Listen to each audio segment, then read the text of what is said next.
Okay, I'm Deb Malor. I'm a Research Associate at the Queen Victoria Museum and Art Gallery in Launceston, Tasmania. I'm particularly interested in suburbia because I've got a bit of a thing about backyards, actually. And I live in suburbia, and it's good stuff. I don't try to pull the curtains and block it out. All animals have their own versions of suburbia. Think of anthills and, beaver piles and all those sorts of things. They all have these conglomerates of homes, which they put together, and they get together as some sort of group. Usually it's voluntary or by custom.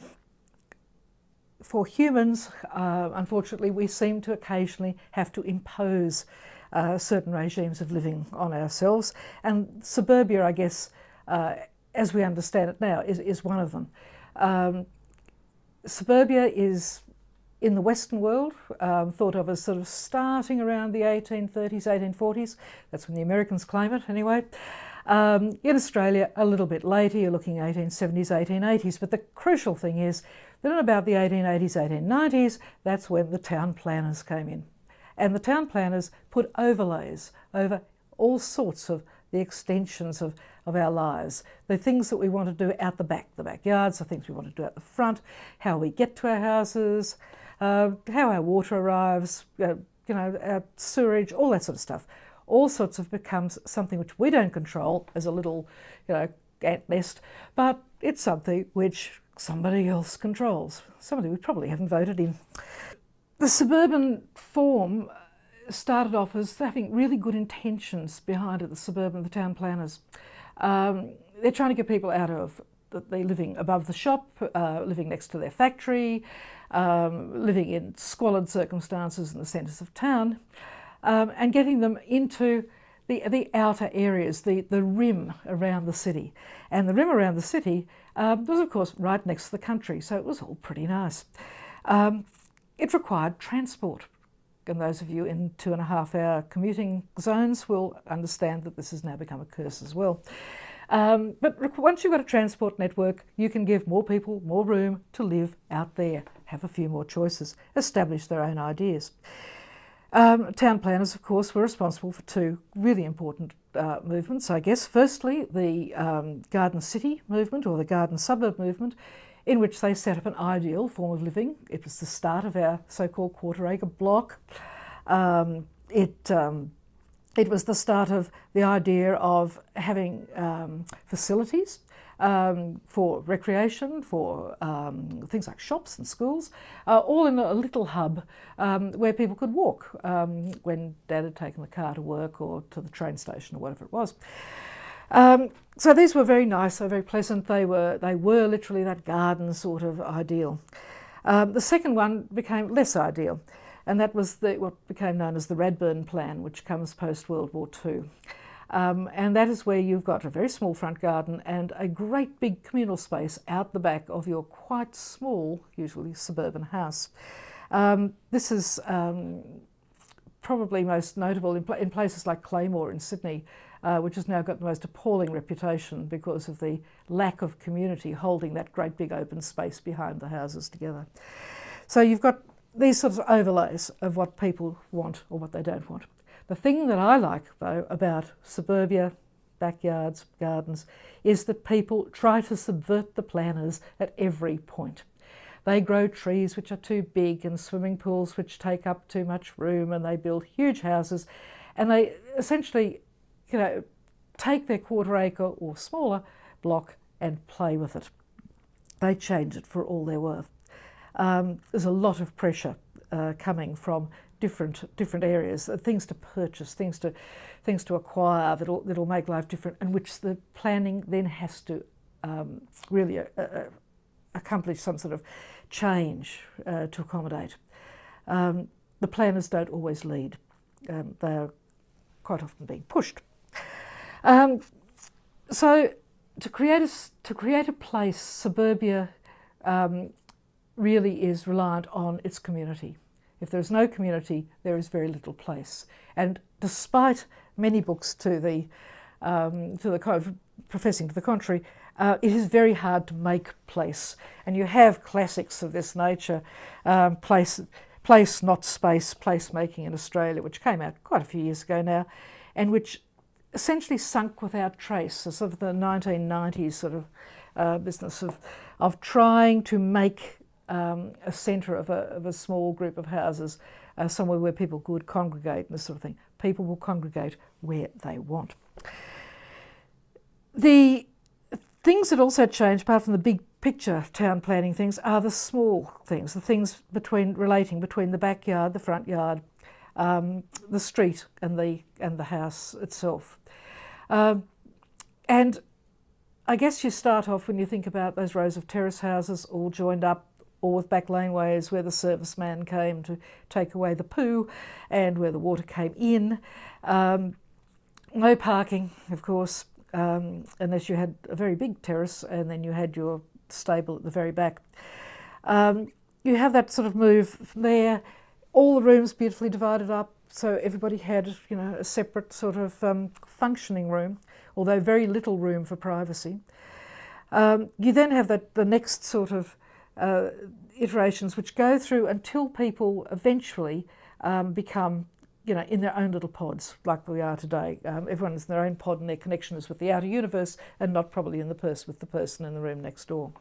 But we go through a lot of iterations before that, where you have a terrace house taking up most of the street, a couple of tiny little trees maybe, and the entrance is directly into the centre at the front, and another exit goes from the service areas past the laundries, the toilets, and sometimes the outside bathroom, and the coal room and all that sort of thing, out to the back lane, which is where these service things happen.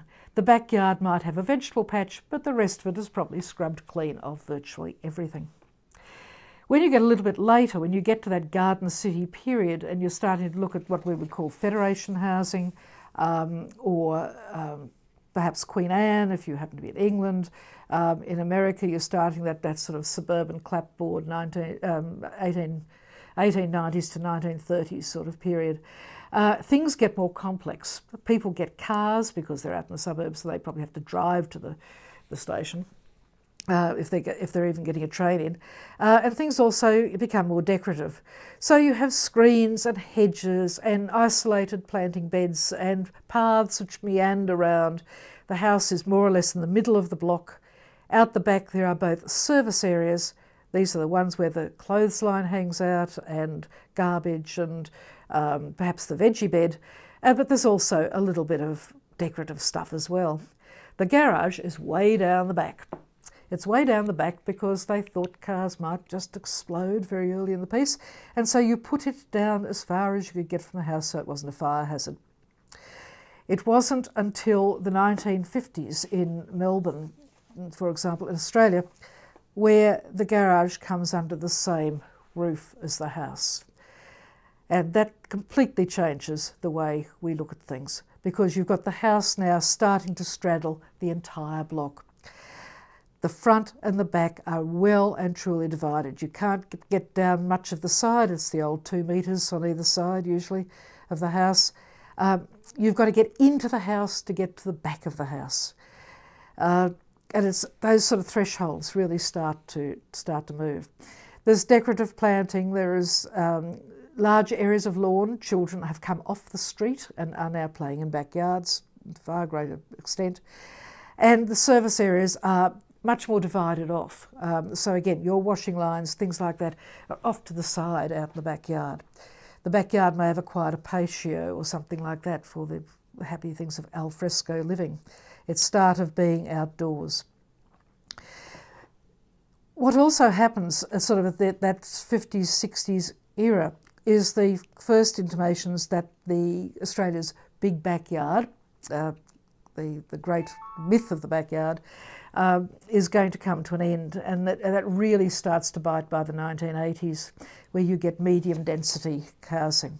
So on the old block that you used to have, now you have 2 houses, quite small, virtually no outdoor space. You could call the outdoor space, which is basically just a service area, that's essentially putting up your folder line. That's it. Lots of things like little narrow hedges to keep you apart from the other little subdivisions, tiny little plots of grass out the front. You'd be lucky to grow a vegetable. And the humans share the same entrances as their vehicles. There's no separate path to keep you safe. The assumption is that you will drive in and you will drive out. Hardly anybody is likely to come to the front door except you. This filling up of the block is a funny one, and it starts to signal a couple of funny changes. One is the block which has all greenery. People just meander in and out of it and whatever. This comes out from the 1970s, 1980s craze for Australian native gardens. We had dear friends in Sydney who had one where you just about needed an axe to get from back to front, and you could meander around anywhere and eventually find a door and you went in, and this was lovely if impractical. They grew nothing and you couldn't dry the washing. So these ideas of services became, in that sense, quite irrelevant in a way. The idea was to cultivate this new Australianness, not the Australianness of the quarter-acre block, but the Australianness of the bush. The current iteration, one which came from, I guess, the 1990s on, is the most interesting of the lot. And that is when the block itself actually becomes house. Even the exterior is house. This is the house that has one little pod for each person and a few more for the visitors as well. Every body has their place rather than every function having a place. You have outdoor living, you have gravel gardens, you have the feature tree, you come in the front, you can't get down the sides usually. There is a vast amount of garaging across the front. The front of the house essentially is one great big garage and an entrance. That is it. It all happens out the back, which opens onto things like swimming pools, the alfresco dining area, and some more potted plantings of various sort. The greenery, the idea of what might be natural around the place is restricted all the way around to these fantastic sort of hedges, trees, vertical vegetable gardens. You probably won't have room for any other sort of productive area.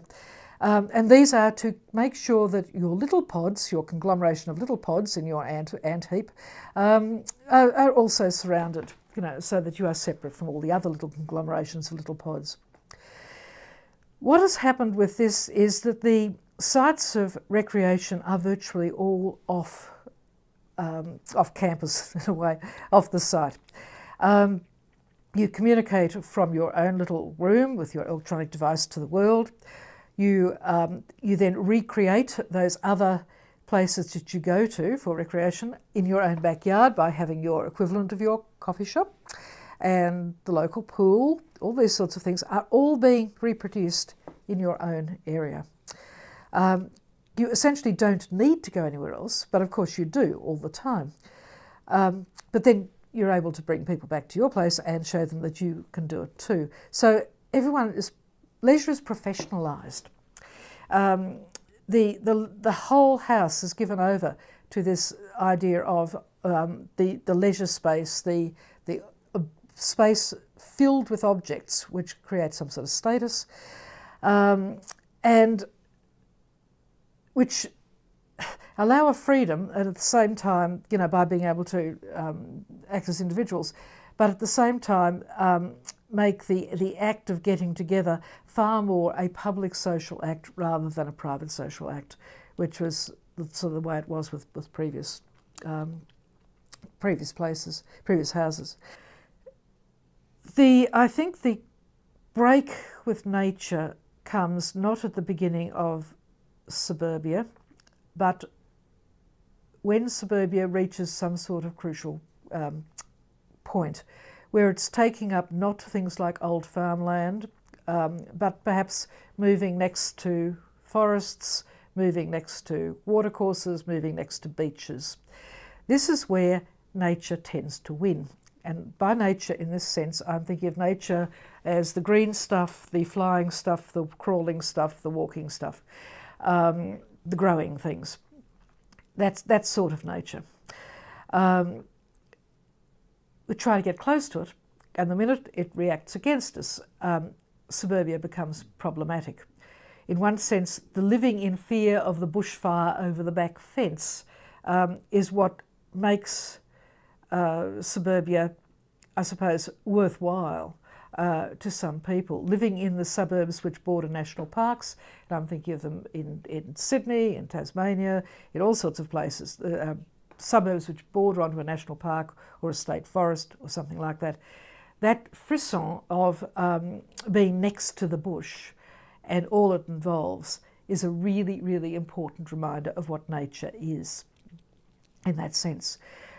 The nature that is getting close to the soil, on the other hand, the thing of gardening, comes with two hats. One is the decorative, of course, and the other is the one that sustains you in the sense of creating food. There's been some wonderful writing on this, and relatively recently, and I think probably the best thing is Andrea Gaynor's Harvest of the Suburbs, which is a fantastic thing of growing food in Australian cities, set largely around Perth but then spreading out, in which she looks at that changing environment. What does a street full of houses with backyards with vegetable gardens do to the environment, that local environment? What do fruit trees, contribute to the local environment? I mean, people who've got a backyard can sit there and look at birds, look at all sorts of, creepy crawlies, possums, perhaps, all making use of what you supply. You may actually be retaining a fairly rare or endangered bird species simply by growing something in your garden. And that is possible in suburbia. So although you can't say, okay, it's a great big forest out the back there and it's going to be bushfires, there's going to be this, there's going to be that. I can say, yes, but I just plant so many of these bushes or some of those flowers, something which is very important may come in. So in the most restricted, town-planned little patch, your quarter acre or less, you may be able to do something really, really important by playing with the environment. The environment is much harder to encapsulate in a plan or simply in a photograph, because it's quite often the experience, and it's the experience, I think, of suburbia which people really, really enjoy when they get down to that moment of what is there, what they can do to change their own environment. It's the sort of trees they have. It's the sort of, whether they have the veggie patch or not, whether they've got a place which has got only a room for a pool and an al fresco eating area. It may well be the sort of place which can, harbour, I guess, all sorts of